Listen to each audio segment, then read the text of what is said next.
So, good morning mga Mars! Welcome to my channel again. Welcome to my vlog.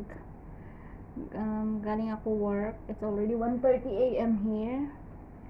So, alas 12 yung out ko. Nagluto pa ako ng pancit canton. Kwento ko sa inyo ba't pinili kong magtrabaho dito. Kasi dito, kahit mura yung sahod mo, ay kahit maliit lang yung sahod mo, mura ang bilihin. Like example, magsasahod ka ng 2,000 sa pera nila.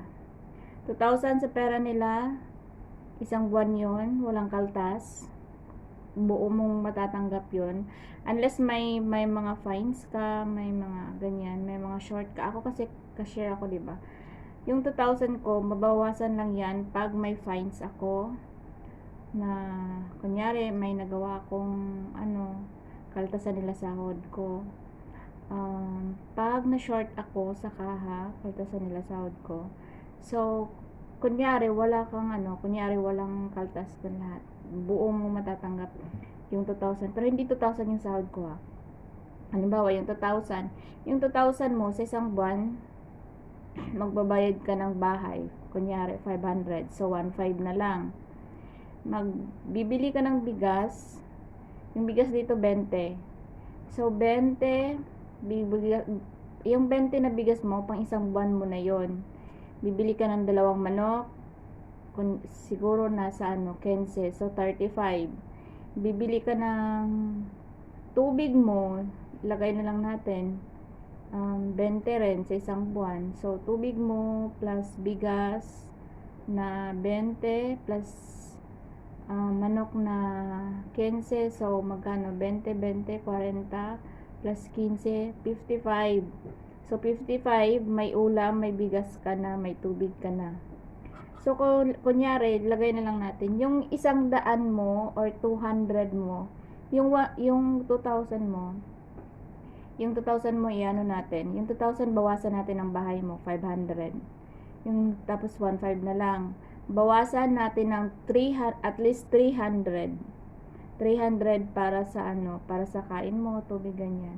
Kung matipid ka ha, kung talagang tinitipid mo talaga yung sahod mo. Kasi yung may mga iba ding nagtatrabaho dito, hindi sila matipid sa sahod nila.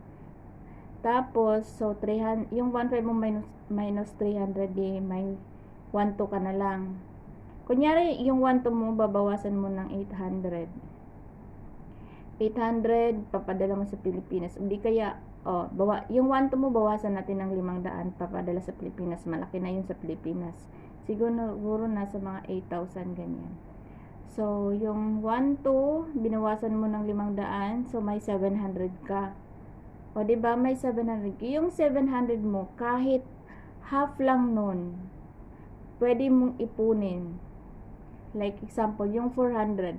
Yung 700 mo, yung half na yun, bawasan mo ng 400, so may 300 ka. Yung 300 pang extra money, pocket money mo yun, yung 300. So, yung 400 savings mo na yun. Ganyan, kaya mas okay pa rin magtrabaho dito kaysa sa atin. Kasi sa atin, halimbawa, sasahod ka ng 15,000. Tapos, kaltas pa yun sa SS, PhilHealth, sa pag-ibig mo, na wala namang forever, char lang. So, kaltas pa yun. SS, PhilHealth, pag-ibig mo, tapos kaltas yun. So, bale, siguro mga 1,000. Lagay na lang natin, 1,000. So, yung 15,000 mo, 14,000 na lang. Yung 14,000 mo, bawasan mo bahay, bawasan mo sa pamasahe mo, bawasan mo sa pagkain, tapos gala pa.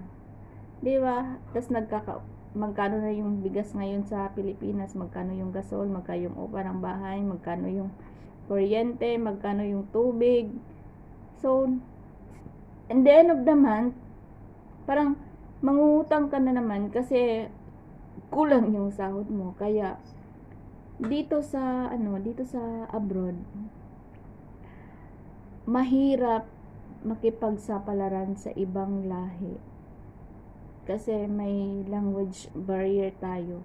Kami pala. So, minsan hindi kami nagkakaintindihan kasi hindi sila ganun ka sa English. Wala silang masyadong alam mo yung mas iba kasi sa kanila, kasi yung English sa kanila hindi, parang hindi second language nila yon. Di tulad sa atin Tagalog tapos English ganyan. Sa kanila kung ano yung language na yun lang talaga, yung English minsan lang nila ginagamit.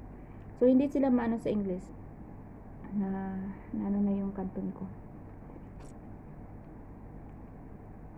Lunimag na. So ang mahirap lang dito, makasama mo ibang lahi araw-araw na hindi kayo nagkakaintindihan minsan. Mahirap yung ugali nila. Hindi naman mahirap kasi ipaglaban nila yung mali. Yan yung ano ko ha, yung mga experience ko.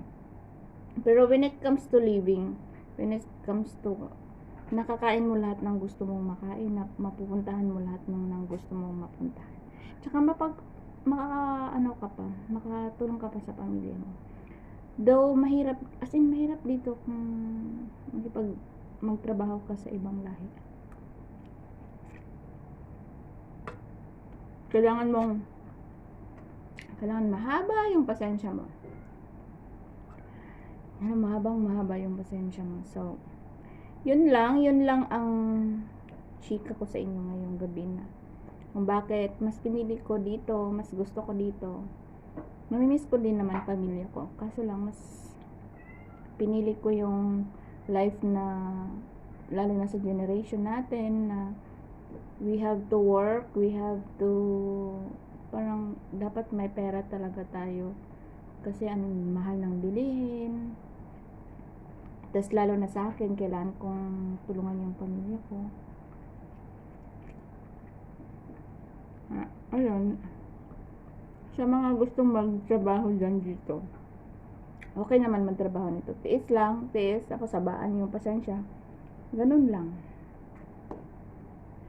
So, yun lang for tonight. Kakain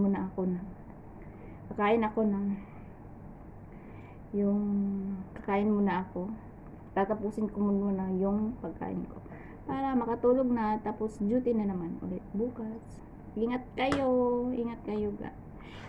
mga Mars, laging mag-pray, tsaka stay healthy, pati sa iwas sa COVID, huwag magagala-gala masyado. Tapos thank you so much sa mga subscriber ko. Thank you so much. Pasensya na kung hindi ako masyadong nag-upload.